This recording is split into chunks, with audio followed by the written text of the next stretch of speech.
Bonjour à tous et à toutes et bienvenue sur cette nouvelle vidéo d'Excalibur Montpellier. Aujourd'hui, nous vous expliquons comment jouer au jeu Visite Royale, une bien belle boîte sortie tout récemment chez Yellow, qui va permettre de jouer à 2, et strictement 2, à partir de 8 ans, et pour des parties qui vont faire approximativement 20 à 30 minutes. Il s'agit d'un jeu du célébrissime Reiner Knizia, illustré par Karl James Montford, et que vous pouvez trouver dans votre magasin favori au prix de 19,90 €. Sans plus attendre, on passe tout de suite aux règles du jeu. Alors l'installation côté matériel est très simple, nous avons ce tapis qui sert de plateau de jeu.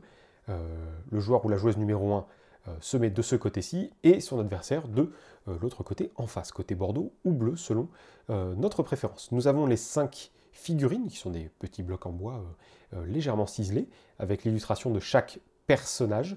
Nous avons le roi qui va devoir arriver dans l'une des 2 cases de votre château, l'une des 2 conditions de victoire, et vous avez les gardes entre lesquels le roi devra toujours se trouver, le fou et le sorcier qui vont fonctionner de manière un peu différente. Nous avons des cartes qui sont placées dans cette pioche à côté du plateau, la défausse sera juste à côté, et vous avez 8 cartes par personne qui sont distribuées à chaque joueur et joueuse. À chaque fois, vous devrez avoir 8 cartes, c'est-à-dire que si vous en jouez 3, 2 ou 1, vous en repiocherez 3, 2 ou 1 à la fin depuis la pioche. Alors, la partie se termine de plusieurs façons différentes. Soit le roi arrive sur l'une des 2 cases de votre château, car les 2 dernières cases de la piste de chaque côté représentent le château de chaque joueur et joueuse, soit la couronne, qui est représentée par ce jeton, arrive dans l'une des 2 cases du château. Il y a une troisième façon de mettre fin à la partie.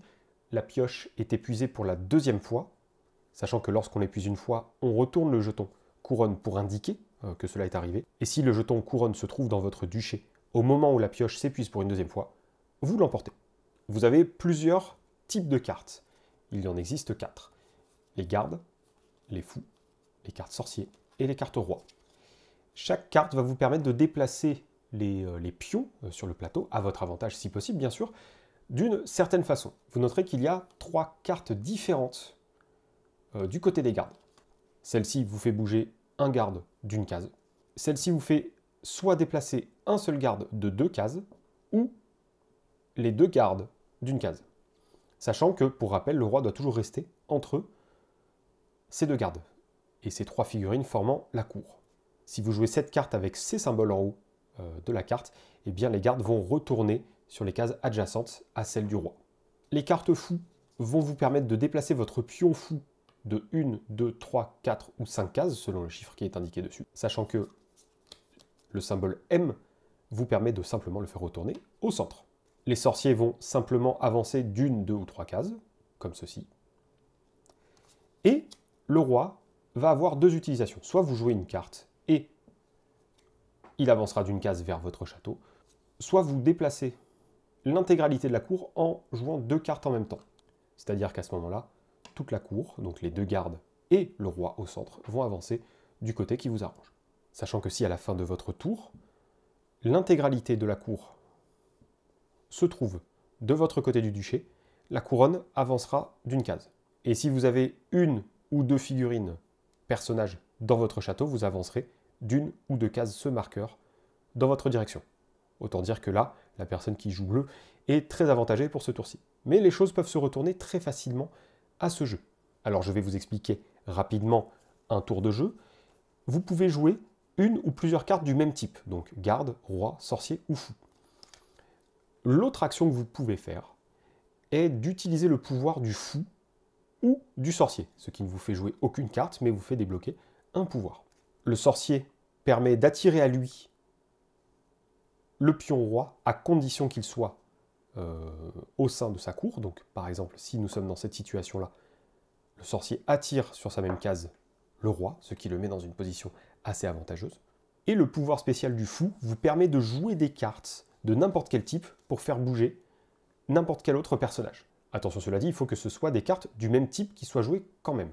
Alors comment jouer un tour de jeu? C'est assez simple, on va jouer les cartes une par une, excepté quand on joue 2 cartes au roi, mais ça j'y viendrai plus tard à nouveau. Donc par exemple, si je veux bouger le sorcier, donc je vais le décaler de 2 cases, dans ma direction, si je joue bleu par exemple, Et à ce moment-là, je vais pouvoir ajouter les cartes en plus. Autant que je peux. Voilà, tout simplement. Et les cartes sont bloquées à la défausse. J'ai joué 3 cartes, je vais donc repiocher 3 cartes à nouveau. Admettons que le joueur ou la joueuse Bordeaux décide, quant à elle, de faire bouger le garde en vue de bouger son roi.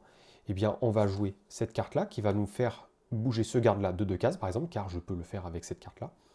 Et, allez, encore une histoire de laisser le plus de possibilités. On repioche 2 cartes. Et quant à moi, je vais décider, idem, de faire bouger les gardes de 2 cases et d'une case ici. Comme je finis mon tour avec un personnage dans mon château, je bouge ce curseur d'une case dans ma direction. Et je repioche, bien entendu, des cartes à la fin.